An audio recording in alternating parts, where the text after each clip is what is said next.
So do you have a question for you? Yeah. We've noticed that there's different schools of thought.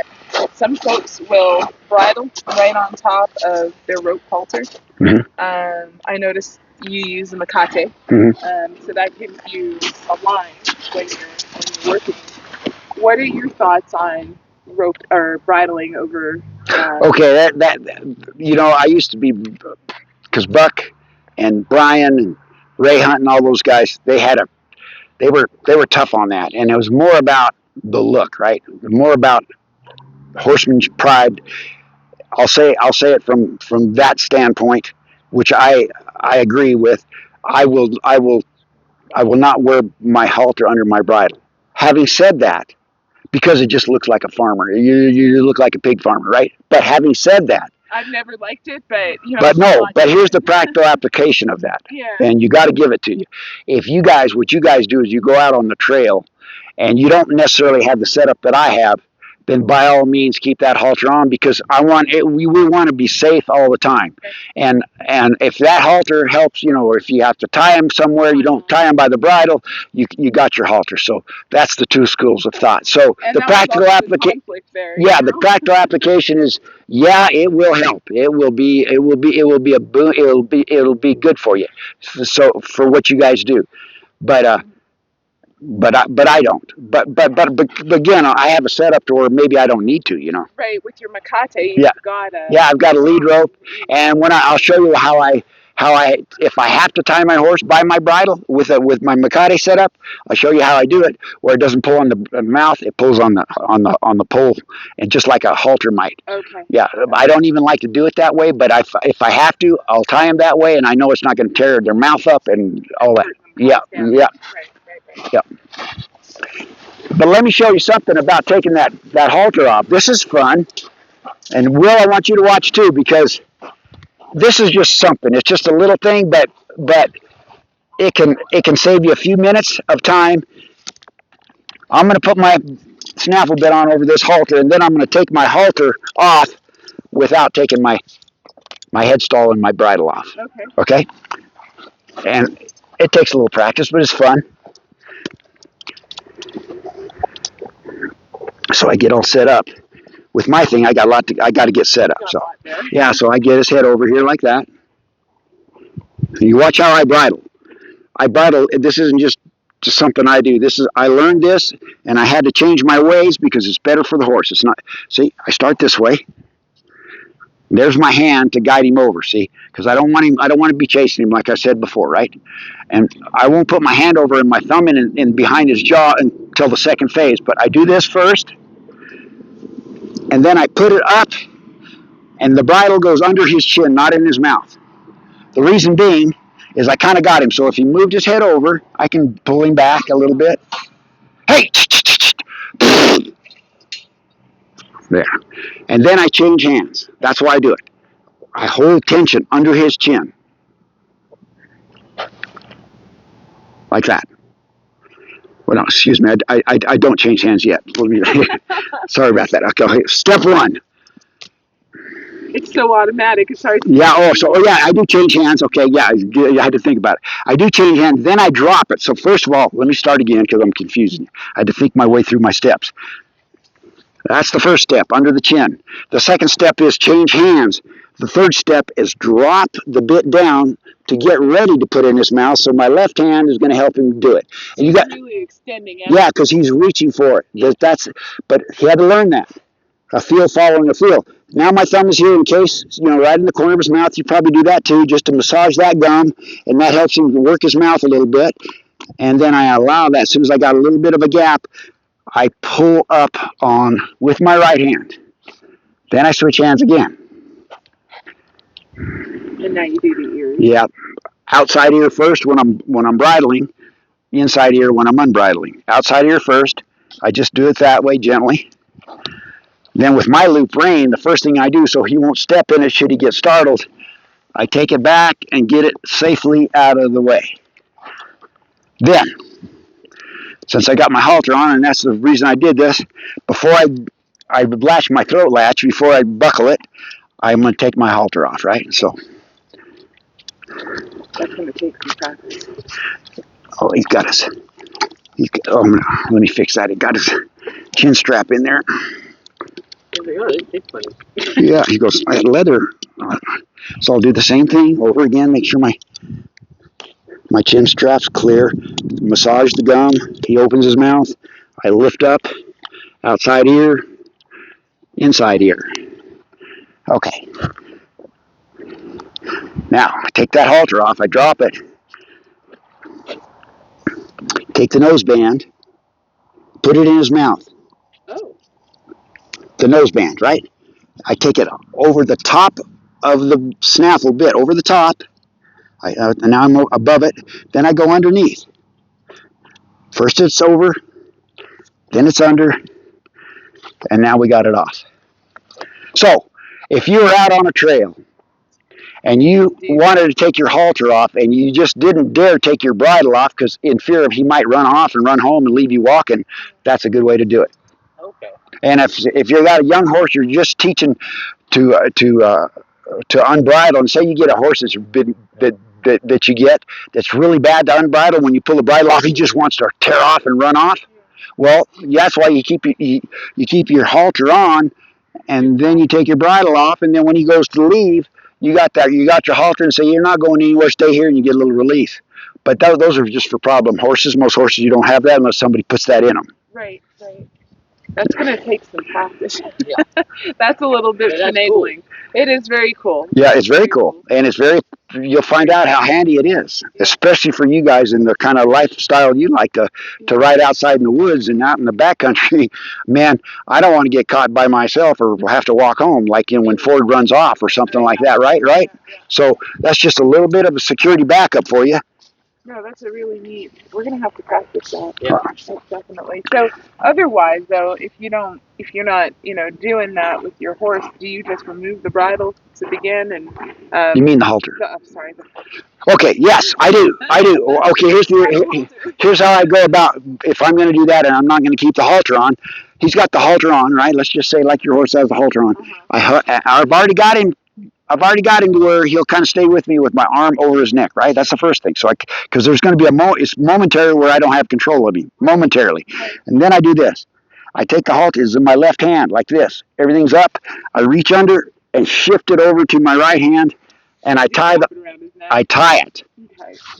And you're thinking, wow, they don't need it. Okay. Well, until they do, just because then you got it, and now you can concentrate on your bridle. You got this as a backup in case they're going to leave. Yeah. And then once you got your bridle on, then you take your halter off. Yeah. Okay. So we've been doing that right at least. Yeah. Okay. Good. Yeah, that's just common sense, but you got to think about. Sometimes you got to think about all that. Yeah. But like you said, it's really horse dependent. Like Ford will take advantage. He knows as soon as that thing flips off. Yeah, he's ready to bolt. He's ready to go. And then a lot of times they don't mean it, but they might bolt and be happy and kick up and kick you right in the somewhere, and gosh.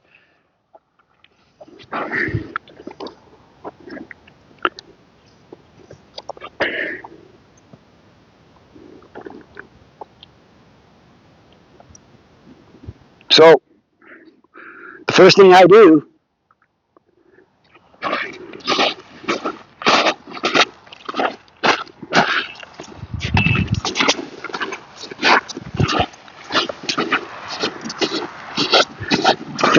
when I get my snaffle bit on, it's my checklist. I always have a checklist, right? Will this horse come laterally to his right without moving his feet? Now he moved his feet, so I'll ask again and I'll ask a little gentler, so a little quieter. I might even stand over here and say, there, that's good enough. Like I said, I want to do it, but if he's not soft by bending laterally like that, he's not going to be any softer. In fact, he's going to be harder when you get on. So you might as well check him out and see if he's soft before you get on.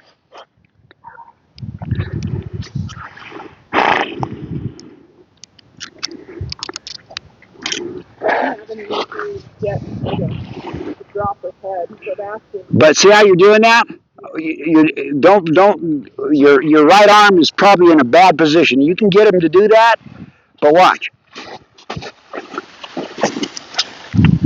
So what you're just saying really is you found another little place that you need to work on, right? It's not about the bridling now, right now, this very instant. It's about getting her to lower her head to get prepared to bridle. So instead of going like this, yeah, but this gets you in a vulnerable. If she ever slings her head at you, man, I mean, that's going to come right in your face, break your nose. So it's like this over her head.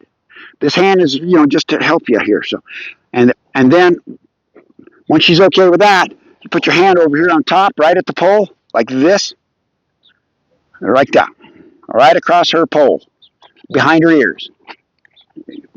Your finger should be going down her right side, yeah. And then the other hand is on the bridge of her nose, like that. So then you ask for a little bit of pressure, downward pressure from your right hand, right, and you kind of dig your fingers in tiny bit and push down just a little until she gives. Better release, and just pet her when she does that, and give her lots of comfort, and then ask again. And if they don't come, I'm asking with my right hand, so I'm just gonna ask, and then I'm gonna move a little bit like this, and I'm gonna say, just drop it a quarter of an inch. There was about an eighth of an inch, and I'll release for that thing. And you keep working it until they start to yield, yeah, just like that. So, and then every time she yields, you don't keep pushing. You just incrementally, and then ask for a little more, and then incrementally, yeah, okay, you're doing that. So she's very good there. So let her head back up. Now, when you go to, it's kind of like trigger stacking. That's what they use in the psychological world. I love that word. I just learned that word. Yeah, they're good about that, but she may not be good about the bridling. So what happens is once you get her head to lower, and then you add something to it, the lowering of the head will just disappear and go away. So you got to start again. And that's where people don't want to do that. They just want to get the bridle on and go to work. You got to take the time to do that. So go ahead and do it. You got to give in a little bit. See if you can. That's a good place for her to bridle or lower, but that's a good place. You're not reaching up into the sky to get her bridled. And then just proceed on with the second step.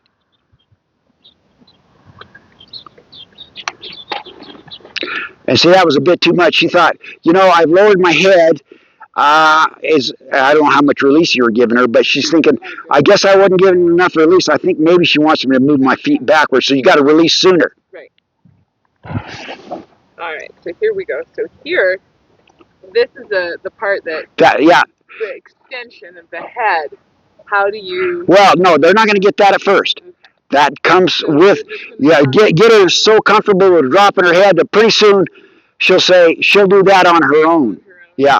Yeah. You can't ask for that until you just get her to lower her head and be in a place where you can bridle her comfortably, and pretty soon she'll hunt for that on her own. Yeah, so see how she started, you got to start over. They're very good. That's why I say this is foundational stuff. It doesn't look like we're doing a lot, but we're getting a lot covered today.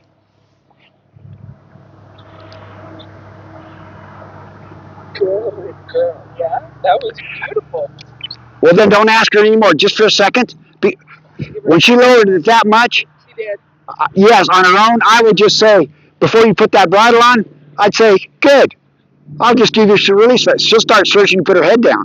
And then here's what you do if they put their head too far down, which to me, if they put their head way down in the beginning, I'll take it. But eventually, you don't want to be, way down on the ground. So I'll put my thigh under there, and that tells them their boundary. You can go down as far as my thigh, and they'll run into my thigh on their chin. You see my thigh under there? Yeah. See, that's good. There's a little yawn. Everything's good. Hey, did you use lateral flexions? Yeah. Okay, check your cinch, and if you want to get on, get on. Okay. And what you want to do when you get on is you do not want him to go anywhere, right? Right. Nowhere. So that doesn't mean he might just decide to go on his own. So what are you going to do what does he do if he decides to go? What are you going to do? Nope. No. Not today. Okay. Even though that works, that's your backup plan because that works. You bend him and roll the hindquarters just like we're doing on the groundwork. So you got to bend his head laterally, allow him to get stopped, and when he gets stopped, let his head go straight and rub him. So he's not going to understand that at first. He says, what are you doing? You don't stop me this way. Say, yeah, we're going to try this today. So every time he moves without you asking him, bend his head softly if you can, get it around. Everything is slow.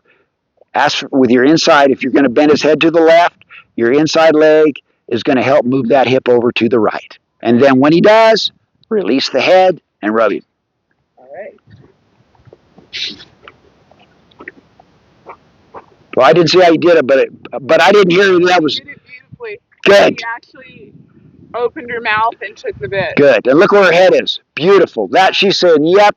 She's she's loving it. Good for you. Hey, babe. Yeah. He didn't try to walk off today. Right on. Well, no. Yeah. But wait. Stop. Roll him around. Okay, good. That's good.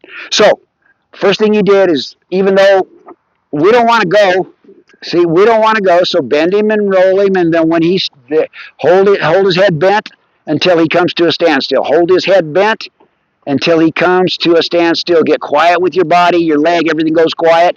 Allow him to stop. I don't care if he circles 20 times. Keep his head bent. More bent, a little bit more, right there. And just get quiet. He's almost there. Now release, and now pet him. And see how he wants to walk off? Then bend him the other way. Gives you a chance to get him to really get those hindquarters operating like you want them. Hold him and just let him come to a stop. Get your body quiet, no energy. Hold him bent until he stops. You don't let his head go straight while he's walking until he comes to a complete stop. Then you release. Do it again to the right. And I don't want you to go forward. I want you to bend him to the right. She's talking to her dog. And now bump him with your right leg until his hindquarters come over. Now release. That was one little step. Cut him. And if he goes forward again, just repeat the process. Repeat. It's just reps. It's like going to the gym. It's a lot of reps. Could you go the lateral on the ground again? Yes. We'll go. Yeah, you're doing fine. Now, if you got that going, both sides, you always do it on both sides. Then walk him in a circle like we did on our groundwork, a little 10-foot circle. And then as he's walking around, think about your legs. Your inside leg is slightly back. I'm talking this much, slightly back, like this much. Your outside leg slightly forward. And he should be walking in a big circle. That's a tiny circle. Big circle. 10 to 15-foot circle. So look where you're going. Have your imaginary circle. Look out ahead of your horse on that imaginary line where you think you want to ride. Anyway, here. It just depends. Sometimes I'll stand this way and it's easier for them to understand. I'll kind of hold him right here because I don't want his feet to move, and I'll just draw straight out, and I want him to come off that pressure. And if he's not, I'll draw a little harder. A little harder. There, he came off, so I released. So every time I get a release, I'm trying to get him to bend all the way over, but I'll do it in increments, right? No, he's pulling on that bridle. So there he gave. There he gave. I gave back. There he gave. There he gave. Now, if they want to swing it all the way back in one fell swoop, wonderful. But in the beginning, you'll get it just in little increments. But if they're leaning, say she's leaning, that's okay. You might just draw a little bit harder, but not hard, and let her find that relief. When she bends, all that pressure goes away. Just standing there with her eyes. That's why the other day or yesterday when I took a hold of her, I said she's stiff in the neck. Yeah. See, she needs a lot of that. She needs to softening there. That was a good try. Good try. So you just got to work on it. Don't ask for, Rome wasn't built in a day, but just keep asking that way. And before you know it, she'll just be as soft as butter by moving left and right. So, okay, so go ahead and ride your circle.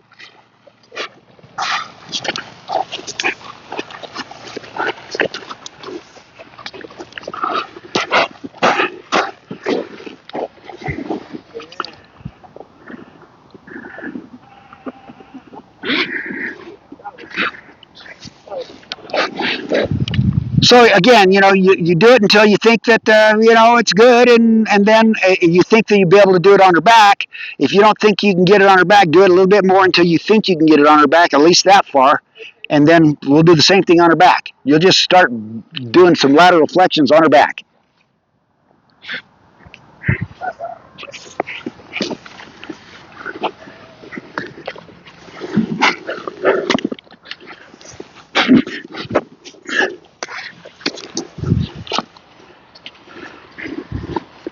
So that's good, Will. And then when she's good, roll him over, old Benny, roll him over and get him stopped. Hold him bent until his feet stopped, and when his feet stop, release the rein and pet him. And pretty soon he'll want to be there, see? And he won't want to go unless you want him to go. That's the idea. And that petting, you can't do enough petting. People think that, it's such a sissy thing to do. Believe me, I'll rub on my horses because it means a lot to them when they do something right. Yeah, so you start with your lateral? Yeah, and here's the idea. I was telling Will, so I'll make it clear. I want my lateral flexions to start when I first get on without the feet moving. Without the feet moving. And a lot of times they'll move their feet, so I'll get it until they don't move their feet. So there, I'll have to draw. He's a little there, and I'll just release when he does that, and his feet aren't moving. That's what I want. I don't want him to go until I ask him to go, but I'm just checking my lateral flexion out. And one of the main reasons I'm checking my lateral flexion out, you guys, is if he decided he got startled right now and my lateral flexion was pretty good, there's a good chance I could roll those hindquarters over and get him shut down so he wouldn't run off with me. Do you follow me? So it's a safety issue. It also helps this horse get softer for all the things he's going to do in his life. There. He didn't move his feet because why? He's separating the fact that I'm just using this lateral flexion and there's no energy. See, there's no energy in my body. So the quieter you get, the better. If there was energy in my body and I bent him, he's going, I feel that energy, I think we got to go. No, I'm as quiet as I can be. See? And I'm wide. So he can follow that feel a little easier. You can do it right here, but that's a more advanced horse. In the beginning, that's why I was telling you about your dressage. In the beginning, you just, here. Yeah, so he checks out good enough for me. He could be a lot softer. I had to do it several times. So now I'm going to do what I asked Will to do. From there, this is the next move. It's a sequential order. I ask him to move, which we just did. Ask him to bend. Now I get some energy in my inside leg, and I say, step your hindquarters over. As soon as he tries, I release. That was good enough. I go to the other side. I get short. I get wide. Then I get narrow. Then I activate my leg. He moves his hindquarters over. And not you're going too fast with your leg. It's let me tell you this. You may not be aware of it. Then you'll probably think because you've rode enough. Rhythmic bumping, rhythm is important to a horse. Any kind of rhythm. So that's why when I see you guys swinging your rope and you're going like this, that's not good because that just gets them like this. You can get volume and bigger, but my rhythm is just like a drum beating. It's bump,